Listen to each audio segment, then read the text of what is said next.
नमस्कार दोस्तों, आज हम जानेंगे भीष्म पितामह के पिता शांतनु की दूसरी पत्नी सत्यवती और उनके पुत्र भगवान वेदव्यास के बारे में। इस वीडियो को देखना न भूलें और लाइक, शेयर और सब्सक्राइब करना न भूलें। सत्यवती महाभारत की एक महत्वपूर्ण पात्र है। उसका विवाह हस्तिनापुर नरेश शांतनु से हुआ। उसका मूल नाम मत्स्यगंधा था। वह ब्रह्मा के शाप से मत्स्य भाव को प्राप्त हुई अद्रिका नाम की अप्सरा के गर्भ से उपरिचर वसु द्वारा उत्पन्न एक कन्या थी।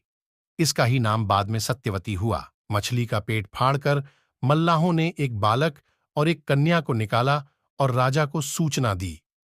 बालक को तो राजा ने पुत्र रूप से स्वीकार कर लिया, किंतु बालिका के शरीर से मत्स्य की गंध आने के कारण राजा ने मल्लाह को दे दिया। पिता की सेवा के लिए वह यमुना में नाव चलाया करती थी। एक बार पाराशर मुनि को उसकी नाव पर बैठकर यमुना पार करना पड़ा। पाराशर मुनि सत्यवती के रूप सौंदर्य पर आसक्त हो गए और बोले, देवी, मैं तुम्हारे साथ सहवास करना चाहता हूं। सत्यवती ने कहा, मुनिवर, आप ब्रह्मज्ञानी हैं और मैं निषाद कन्या। हमारा सहवास संभव नहीं है। मैं कुमारी हूं। मेरे पिता क्या कहेंगे? पाराशर मुनि बोले, बालिके, तुम चिंता मत करो। प्रसूति होने पर भी तुम कुमारी ही रहोगी।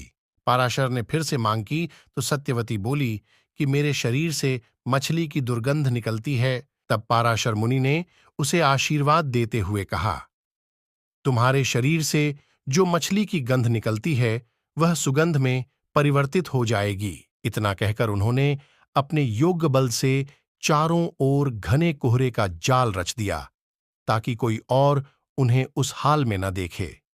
इस प्रकार पाराशर व सत्यवती में प्रणय संबंध स्थापित हुआ। समय आने पर सत्यवती के गर्भ से वेद वेदांगों में पारंगत एक पुत्र हुआ।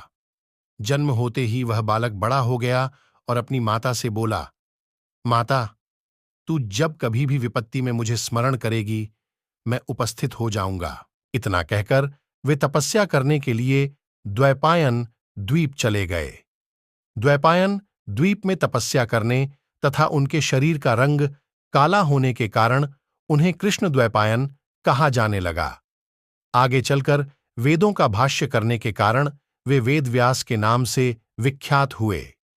यदि आपको यह वीडियो पसंद आया हो तो लाइक, शेयर और सब्सक्राइब करना न भूलें।